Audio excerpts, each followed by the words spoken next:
ಬೆಂಗಳೂರಿನ ಮೆಜೆಸ್ಟಿಕ್ನಲ್ಲಿ ಖಾಸಗಿಯ ಬಸ್ಗಳ ದರ್ಬಾರ್ ನಿರಂತರವಾಗಿ ಸುದ್ದಿಯನ್ನು ಬಿತ್ತರಿಸುವಂಥ ಕೆಲಸವನ್ನು ಮಾಡ್ತಾ ಇದ್ದೀವಿ. ಕಳೆದ 3 ದಿವಸಗಳಿಂದ ಕೂಡ BTV ನಿರಂತರ ಸುದ್ದಿ ಬಿತ್ತರಿಸುವಂಥ ಕೆಲಸವನ್ನು ಕೂಡ ಮಾಡ್ತಾ ಇದೆ. ಸ್ಪಷ್ಟವಾಗಿ ಈಗಾಗಲೇ ನೋಡ್ಬೋದು ನೀವು ಮೆಜೆಸ್ಟಿಕ್ನ ಅಂಡರ್ ಪಾಸ್ನಲ್ಲಿ ನಾನಿದ್ದೀನಿ. ಈಗ ಅಂಡರ್ ಪಾಸ್ನಲ್ಲಿ ಈಗಾಗಲೇ ನೋಡ್ಬೋದು ನೀವು ಖಾಸಗಿಯ ಬಸ್ಗಳ ದರ್ಬಾರ್ ಯಾವ ರೀತಿ ಆಗಿದೆ ಅನ್ನೋದರ ಬಗ್ಗೆ ಸತತವಾಗಿ ಇಲ್ಲಿ ಬೆಳಗ್ಗೆ 7 ಗಂಟೆಯಿಂದ ಕೂಡ ಸರಿಸುಮಾರು ಒಂದು 40ರಿಂದ 50 ಬಸ್ಗಳು ಪಾರ್ಕನ್ನು ಮಾಡಿರುವಂಥದ್ದು. ಒಂದು ಬಸ್ ಬಂದರೆ ಮತ್ತೊಂದು ಬಸ್ಗೆ ಹೋಗೋಕೆ ಜಾಗ ಇಲ್ಲ, ಮತ್ತೊಂದು ಕಾರ್ಗಳು ಕೂಡ ಹೋಗೋಕೆ ಜಾಗ ಇಲ್ಲ. ಈಗಾಗಲೇ ನೋಡ್ಬೋದು ನೀವು ವಿಜುವಲ್ಸಲ್ಲಿ BMTC ಬಸ್ಸು ಮತ್ತು KSRTC ಬಸ್ಗಳು ಕೂಡ ಬರ್ತಾ ಇರುವಂಥದ್ದು. ಪೂರ್ತಿ ಸಂಪೂರ್ಣವಾಗಿ ಜಾಮ್ ಕೂಡ ಆಗಿರುವಂಥದ್ದು. ಯಾಕಂದರೆ ಈ ಖಾಸಗಿಯ ಬಸ್ಗಳ ಪಾರ್ಕಿಂಗ್ನಿಂದಾಗಿ ಒಂದೇ ರೂಟಲ್ಲಿ ಬಸ್ಗಳು ಸಂಚಾರ ಮಾಡಬೇಕಾಗುತ್ತೆ, ಮತ್ತೊಂದು ರೂಟಲ್ಲಿ ಖಾಸಗಿ ಬಸ್ಗಳು ಪಾರ್ಕಿಂಗ್ ಮಾಡ್ಕೊಂಡಿರ್ತಾರೆ, ಅವರ ಸಂಸಾರ ಮಾಡುವಂಥ ಕೆಲಸವನ್ನು ಮಾಡ್ತಾರೆ. ಯಾಕಂದರೆ ಇಲ್ಲೇ ಬಟ್ಟೆ ವಾಶ್ ಮಾಡ್ತಾರೆ, ಅಲ್ಲಿ ನೋಡ್ಬೋದು ನೀವು ಬಸ್ನಲ್ಲೇ ಅಡುಗೆಯನ್ನು ಮಾಡಿಕೊಳ್ಳುವಂಥ ಕೆಲಸವನ್ನು ಮಾಡ್ತಾರೆ. ಮೊನ್ನೆ ತಾನೇ ಒಂದು ಬಸ್ಗೆ ಬೆಂಕಿ ಬಿದ್ದಿತ್ತು, ಅಂದರೆ ಆಕಸ್ಮಿಕವಾಗಿ ಬೆಂಕಿ ಬಿದ್ದಿತ್ತು ಅಂತೇಳಿ ಸಂಚಾರಿ ಪೊಲೀಸರು ಹೇಳಿದ್ರೆ, BTV ವರದಿಯ ಪ್ರಕಾರ BTVಗೆ ಸಿಕ್ಕ ಆಡಿಯೋ ಪ್ರಕಾರವಾಗಿ ಅಲ್ಲಿ ಡೀಸೆಲ್ ಚೆಲ್ಲಿತ್ತು. ಡೀಸೆಲ್ ಚೆಲ್ಲಿದ ಸಲುವಾಗಿ ಅಲ್ಲಿ ಬೆಂಕಿ ಹತ್ಕೊಂಡಿದೆ ಅನ್ನುವಂಥದ್ದು ಕೂಡ ಸಂಪೂರ್ಣವಾಗಿ ವರದಿಯನ್ನು ಬಿತ್ತರಿಸಲಾಗಿತ್ತು. ಇದೇ ಬಸ್ನಲ್ಲೇ ಅವರು ಅಡುಗೆಯನ್ನು ಮಾಡಿಕೊಂಡು ಇದೇ ಬಸ್ನಲ್ಲೇ ಊಟವನ್ನು ಮಾಡುವಂಥ ಕೆಲಸವನ್ನು ಕೂಡ ಮಾಡ್ತಾ ಇದ್ದಾರೆ. ಅಂದರೆ ನಾವು ಊಟ ಮಾಡೋಕ್ಕೆ ಬೇಡ ಅನ್ನಲ್ಲ, ಆದರೆ ಯಾವುದಾದ್ರೂ ಪಾರ್ಸಲ್ ತೊಗೊಂಡು ಬಂದು ಏನಾದರೂ ಮಾಡ್ಕೊಂಡು ಬಂದು ಮಾಡಲಿ. ಬಟ್ ಆದರೆ ಇವರು ಮಾಡ್ತಾ ಇರುವಂಥದ್ದು ಇದೇ ಬಸ್ನಲ್ಲೇ ಅಡುಗೆಯನ್ನು ಮಾಡಿಕೊಂಡು ಇಲ್ಲೇ ಎಲ್ಲ ಸಂಸಾರಗಳನ್ನು ಕೂಡ ಇಲ್ಲೇನ ಮಾಡ್ತಾ ಇರುವಂಥದ್ದು. ಸರಿಸುಮಾರು ಇಲ್ಲಿ 15ರಿಂದ 20 ಬಸ್ಗಳು ಒಂದು ಸೈಡ್ ನಿಂತ್ಕೊಂಡ್ರೆ ಮತ್ತೊಂದು ಸೈಡು 15ರಿಂದ 20 ಬಸ್ಗಳು ಕೂಡ ನಿಂತ್ಕೊಂಡಿರುವಂಥದ್ದು. ಇದ್ರ ಜೊತೆಗೆ ಇಲ್ಲೇ ಒಂದು ಬಟ್ಟೆ ವಾಶ್ ಮಾಡೋದಾಗಿರ್ಬೋದು, ಎಲ್ಲ ಪ್ರತಿನಿತ್ಯ ಕೆಲಸಗಳೇನಿರುತ್ತೆ ಇವ್ರದ್ದು, ಪ್ರತಿನಿತ್ಯ ಕೆಲಸಗಳನ್ನು ಕೂಡ ಇಲ್ಲೇ ಮಾಡುವಂಥ ಕೆಲಸವನ್ನು ಮಾಡ್ತಾರೆ. ಈಗಾಗಲೇ ನೀವು ವಿಜುವಲ್ಸಲ್ಲಿ ನೋಡ್ಬೋದು, ಒಂದು ಬಸ್ಸು ಬಂದರೆ ಮತ್ತೊಂದು ಪಕ್ಕದಲ್ಲಿ ಒಂದು ಆಟೋ ಕೂಡ ಬರದಷ್ಟು ಜಾಗ ಇರುವಂಥದ್ದು. ಈಗಾಗಲೇ ಸಂಚಾರಿ ಪೊಲೀಸರನ್ನ ನಾವು ಸಂಪರ್ಕ ಮಾಡುವಂಥ ಕೆಲಸವನ್ನು ಕೂಡ ಮಾಡಿದ್ವಿ. ಸತತ 3 ದಿವಸಗಳಿಂದ ವರದಿಯನ್ನು ಬಿತ್ತರಿಸಿದ್ವಿ. ವರದಿ ಬಿತ್ತರಿಸಿದ ಬಳಿಕ 2 ದಿವಸಗಳ ಕಾಲ ಅವರು ಇಲ್ಲಿ ಬಸ್ಗಳನ್ನು ಎತ್ತಿಸುವಂಥ ಕೆಲಸವನ್ನು ಮಾಡಿದ್ರು.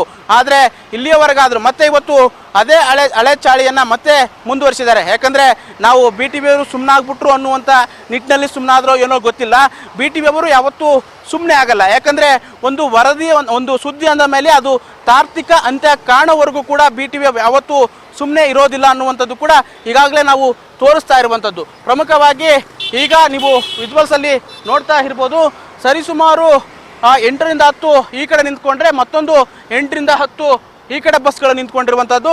ಜೊತೆಗೆ ಇಲ್ಲಿ ಪಾರ್ಕಿಂಗ್ ಏನು ಮಾಡ್ತಾ ಇರ್ತಾರೆ, ಪಾರ್ಕಿಂಗ್ ಮಾಡಿ ಇಲ್ಲೇ ಅವರ ಸಂಸಾರಗಳನ್ನು ನಡೆಸ್ತಾ ಇರುವಂಥದ್ದು. ಅಂದರೆ ಪ್ರತಿನಿತ್ಯ ಕೆಲಸಗಳೇನಿರುತ್ತೆ ಆ ಕೆಲಸಗಳನ್ನು ಇಲ್ಲೇ ಮಾಡ್ತಾ ಇರುವಂಥದ್ದು.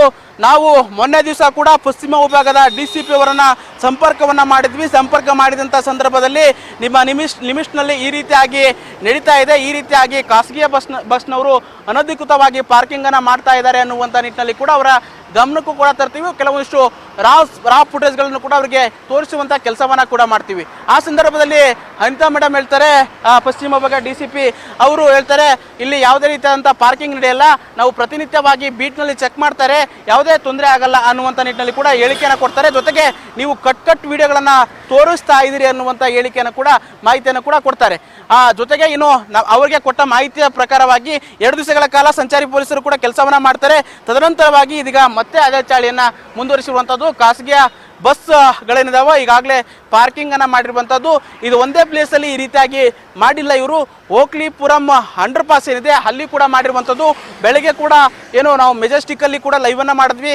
ಮೆಜೆಸ್ಟಿಕ್ಕಲ್ಲೂ ಕೂಡ ಪಾರ್ಕಿಂಗನ್ನು ಮಾಡಿ ಅಲ್ಲೇ ಅರ್ಧ ಗಂಟೆ 1 ಅವರ್ ಅಲ್ಲೇ ನಿಂತ್ಕೊಂಡು ಆ ಬಸ್ಸನ್ನು ಕ್ಲೀನ್ ಮಾಡಿಕೊಂಡು ಮತ್ತೆ ಮೂವ್ಮೆಂಟ್ ಆಗೋದನ್ನು ಕೂಡ ನಾವು ತೋರಿಸಿದ್ವಿ. ಜೊತೆಗೆ ಅಲ್ಲಿ ಸ್ಥಳೀಯವಾಗಿ ಸಂಚಾರಿ ಪೊಲೀಸರಿದ್ದರು. 1 ಗಂಟೆಗಳ ಕಾಲ ಬಸ್ ಪಾರ್ಕ್ ಆದರೂ ಕೂಡ ಅವರನ್ನು ಖಾಸಗಿಯ ಬಸ್ನವ್ರನ್ನ ಕೇಳುವಂಥ ಕೆಲಸವನ್ನು ಮಾಡಿಲ್ಲ. BTV ಕ್ಯಾಮ್ರಾ ಬಂದ ಮೇಲೆ ಅವರು ಕೇಳುವಂಥ ಕೆಲಸವನ್ನು ಮಾಡಿದ್ರು. ಖಾಸಗಿಯ ಬಸ್ಗಳನ್ನು ಮೂವ್ಮೆಂಟ್ ಮಾಡಲು, ಖಾಸಗಿಯ ಬಸ್ಗಳನ್ನು ಎತ್ತಿಸಲು BTVನೇ ಬರಬೇಕಾಯ್ತಾ ಅನ್ನುವಂಥ ಪ್ರಶ್ನೆ ಉದ್ಭವ ಆಗುತ್ತೆ.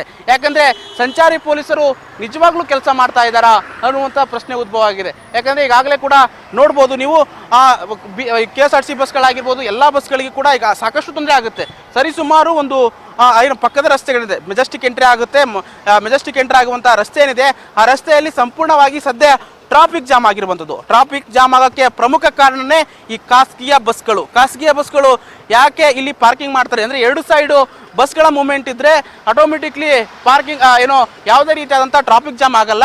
ಆದರೆ ಇಲ್ಲಿ ಏಕಾಏಕಿ ಪಾರ್ಕ್ ಮಾಡ್ತಾರೆ. ಪಾರ್ಕ್ ಮಾಡಿದ ಬಳಿಕವಾಗಿ ಸಾಕಷ್ಟು ತೊಂದರೆಗಳಾಗುತ್ತೆ. ಪ್ಯಾಸೆಂಜರ್ ಕೂಡ ಜಾಮ್ ಆಗಿರೋದ್ರಿಂದಾಗಿ ಇಲ್ಲೇ ಇಳಿದು ನಡ್ಕೊಂಡು ಹೋಗುವಂಥ ಕೆಲಸವನ್ನು ಕೂಡ ಮಾಡ್ತಾರೆ. ಈಗಾಗಲೇ ವಿಜುವಲ್ಸಲ್ಲಿ ನೋಡ್ತಾ ಹೋಗ್ಬೋದು, ಸರಿಸುಮಾರು ಒಂದು ಅರ್ಧ ಕಿಲೋಮೀಟರಷ್ಟು ಈಗಾಗಲೇ ಕೂಡ ಟ್ರಾಫಿಕ್ ಜಾಮ್ ಆಗಿರುವಂಥದ್ದು. ಆದರೆ ಇಲ್ಲಿ ಯಾವುದೇ ಸಂಚಾರಿ ಪೊಲೀಸರು ಈ ಟ್ರಾಫಿಕನ್ನು ಕ್ಲಿಯರ್ ಮಾಡುವಂಥ ಕೆಲಸವನ್ನು ಮಾಡ್ತಾ ಇಲ್ಲ. ಜೊತೆಗೆ ಈ ಖಾಸಗಿಯ ಬಸ್ಗಳು ಪಾರ್ಕಿಂಗನ್ನು ಹೆಚ್ಚುವಂಥ ತೆರವುಗೊಳಿಸುವಂಥ ಕೆಲಸವನ್ನು ಮಾಡ್ತಾ ಇಲ್ಲ. ಈ ಸದ್ಯ ನಾವು ವಿಜುವಲ್ಸಲ್ಲಿ ನೋಡ್ತಾ ಇದ್ದೀವಿ, ಮತ್ತೊಂದು ಆಟೋ ಪಾಸ್ ಆಗಬೇಕಾದ್ರು ಕೂಡ ಮತ್ತೊಬ್ಬ ವ್ಯಕ್ತಿ ಪಕ್ಕದಲ್ಲಿ ನಡೆದುಕೊಂಡು ಹೋಗುವಷ್ಟು ಜಾಗವೂ ಕೂಡ ಇಲ್ಲ. ಸದ್ಯ ನಾವು ಈ ಸಂಚಾರಿ ಪೊಲೀಸರು ಏನು ಮಾಡ್ತಾ ಇದ್ದಾರೆ, ಏನು ಕೆಲಸವನ್ನು ಮಾಡ್ತಾ ಇದ್ದಾರೆ ಅನ್ನುವಂಥ ಪ್ರಶ್ನೆ ಮಾಡಲೇಬೇಕಾಗಿರುವಂಥದ್ದು. ಸತತ 3 ದಿವಸಗಳಿಂದ ಸುದ್ದಿಯನ್ನು ಬಿತ್ತರಿಸುವಂಥ ಕೆಲಸವನ್ನು ಮಾಡ್ತಾ ಇದ್ವಿ. ಸುದ್ದಿಯನ್ನು ಬಿತ್ತರಿಸಿದ ನಂತರವಾಗಿ 2 ದಿವಸಗಳ ಕಾಲ ಸಂಚಾರಿ ಪೊಲೀಸರು ನಿರಂತರವಾಗಿ ಕೆಲಸವನ್ನು ಮಾಡಿ BTV ಕ್ಯಾಮ್ರಾ ಕಂಡ ತಕ್ಷಣವಾಗಿ ಎಲ್ಲ ವಾಹನಗಳನ್ನು ಎಚ್ಚುವಂಥ ಕೆಲಸವನ್ನು ಮಾಡಿದ್ರು. ಆದರೆ ಸದ್ಯ ಇವತ್ತು ಅದೇ ಹಳೆ ಚಾಳಿಯನ್ನು ಸಂಚಾರಿ ಪೊಲೀಸರು ಮುಂದುವರಿಸಿರುವಂಥದ್ದು ಮತ್ತು ಖಾಸಗಿಯ ಬಸ್ ಮಾಲೀಕರು ಕೂಡ ಅದೇ ಚಾಳಿಯನ್ನು ಮುಂದುವರಿಸಿದಂತಲೇ ಹೇಳ್ಬೋದು. ಕ್ಯಾಮ್ರಾ ಪರ್ಸನ್ ಹೀರಣ್ಣ ಜೊತೆ ಬಸವರಾಜ್ ಕುಂಬಾರ್, BTV ಕನ್ನಡ, ಬೆಂಗಳೂರು.